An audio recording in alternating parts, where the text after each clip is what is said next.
Hola, bienvenidos a una nueva edición de La Semana en Datos, este espacio en donde analizamos informes que se realizan en la Bolsa de Comercio de Rosario por la Dirección de Información y Estudios Económicos. Y hoy nos acompaña Franco Penino, justamente de esta Dirección de Información y Estudios Económicos. Hola, ¿cómo estás, Franco? ¿Cómo estás, Guille? Un gusto acompañarte. Bueno, gracias. Y vamos con el primero de estos informes, que tiene que ver con el monto operado por el mercado argentino de valores, que fue récord en este trimestre del 2026. Exactamente como decís, Guille, el MAP registró una nueva marca histórica para el primer trimestre. Se operaron 7,6 billones de pesos a esta altura y rompió toda marca vista en años anteriores.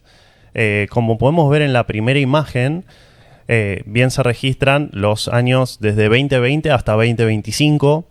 Vemos unos 3 primeros años que estuvieron relativamente estables en términos de monto otorgado en financiamiento y quizás una leve mejoría desde la segunda parte de 2022. Y ya 2023 comienza a observarse un crecimiento significativo en el monto mensual operado. 2024 que mejora a 2023 y un 2025 que ya se ubica en máximos históricos para todos los meses. Se observa desde julio, desde agosto, mejor dicho, un salto más que significativo que se llega a mantener hasta ahora, en los 3 primeros meses de 2026. Como vemos en las barras verticales, son 2,3, 2,4 y 2,8 billones de pesos que totalizan 7,6 billones en este primer trimestre del año. Como vemos, es una marca que rompe todo registro visto antes. Y bueno, la segunda parte de 2025 dejó la vara alta para lo que resta del año, pero bueno, esperemos que se sigan viendo valores tan significativos para el resto del año.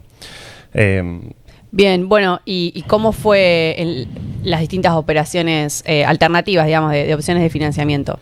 Bien, como podemos ver en la siguiente imagen, los tres principales productos son el cheque de pago diferido, la factura de crédito electrónica, el pagaré y más marginalmente el pagaré producto. Como podemos ver, el cheque de pago diferido empieza desde 2020 teniendo una participación casi absoluta sobre el total de los montos otorgados, con un decrecimiento interanual. Vamos viendo cómo va ganando terreno el pagaré y termina estando en un terreno más dividido, en torno al 54 y 56%. En 2026 este dato cabe aclararse de que es para el primer trimestre, por lo tanto, bueno, por eso entendemos cómo fue la evolución para esta primera parte del año.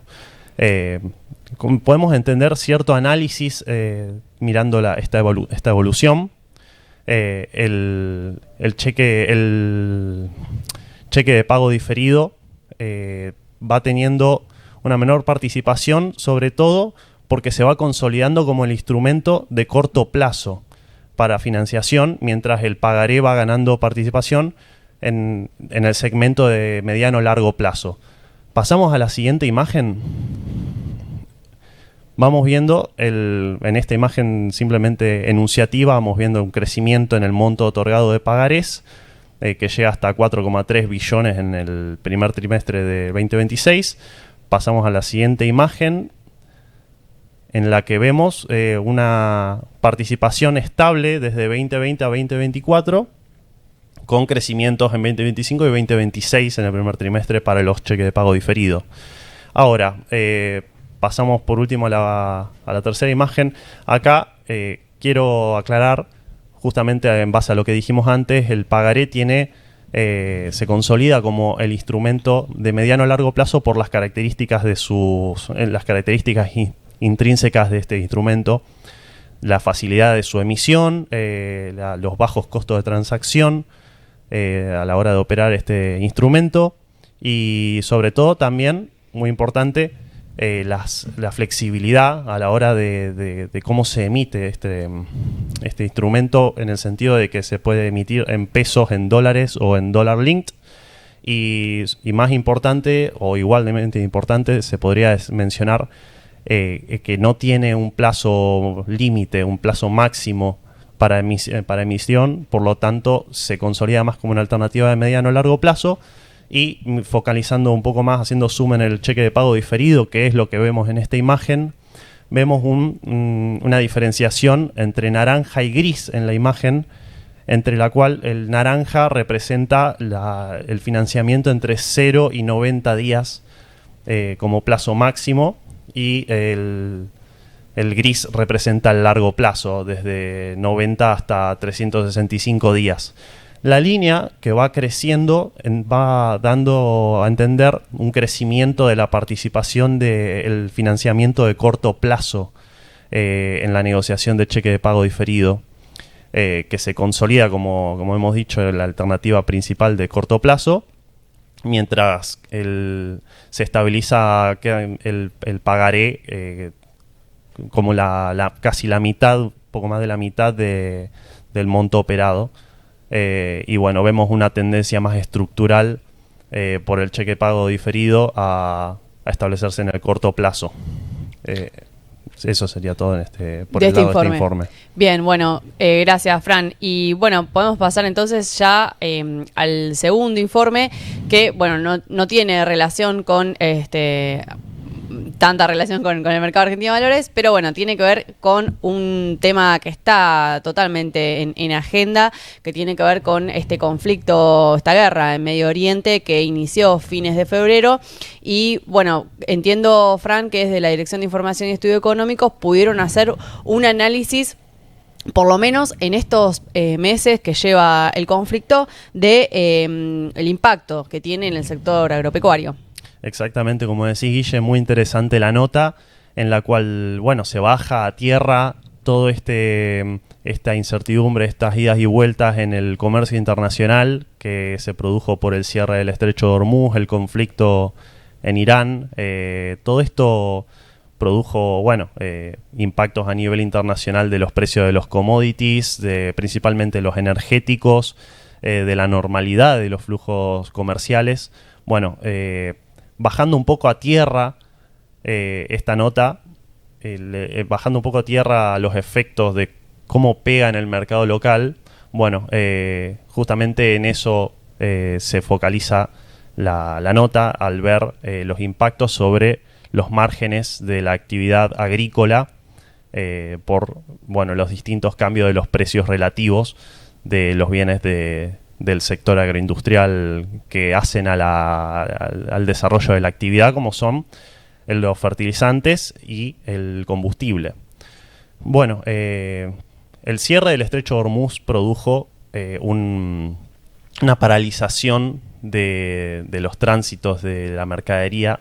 Principalmente la que más refiere a este análisis es el ya no paso, el cierre del comercio de los fertilizantes, que 1/3 de los fertilizantes pasa por este estrecho, y 1/4 del comercio mundial de gas natural licuado también pasa por este canal.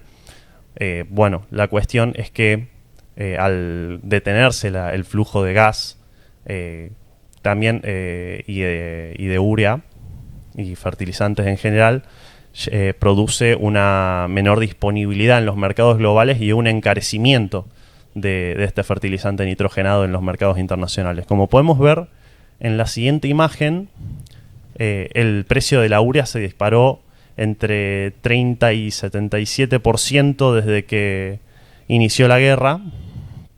Y bueno, esto obviamente tiene un correlato en el mercado local. ¿Cómo se entiende? Bueno, hay un encarecimiento significativo de este insumo clave para la actividad en el mercado local, que no fue convalidado, no fue acompañado con un crecimiento de los precios de los granos en una magnitud similar, sino más bien inferior. ¿Qué nos quiere decir esto? Menores precios de la producción acompañado con precios más altos, que crecieron más para los insumos, produce márgenes productivos más acotados. Y esto es especialmente relevante en las semanas previas al inicio de la siembra de la fina.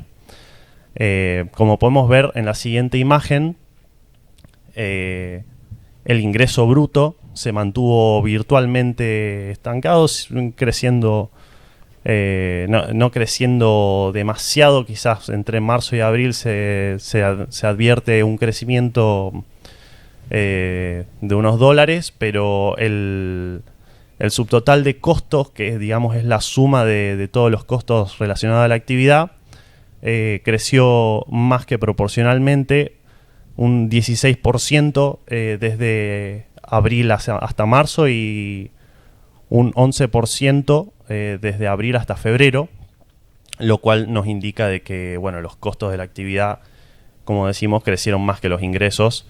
Y bueno, esto debe decirse de que es en un campo, en los márgenes para la zona núcleo en Argentina, y bueno, es lo que tenemos de dato hasta hoy, con lo cual bueno, también vemos información significativa como el margen neto en campo propio y el campo arrendado, que es más importante para la toma de decisiones. También en el siguiente gráfico podemos ver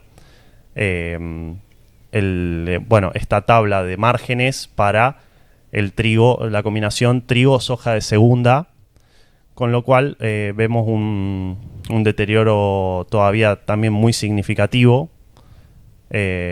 Y bueno, esto es lo que está siguiendo el sector, esto es lo que está poniendo en jaque las decisiones de siembra previo a la nueva campaña 2026-2027, que comenzará con la siembra del trigo en unas semanas. Bien, buenísimo, Fran, toda la información, estos datos, ¿no? de estos resúmenes de los informes semanales que tiene la Bolsa de Comercio de Rosario. Y bueno, les recuerdo que lo pueden encontrar en www.bsr.com.ar, todos los informativos semanales que genera la Dirección de Información y Estudios Económicos. Y bueno, nos encontramos en otra próxima edición de Semana en Datos. Gracias, Fran, por venir y los esperamos. No, por favor. Hasta luego.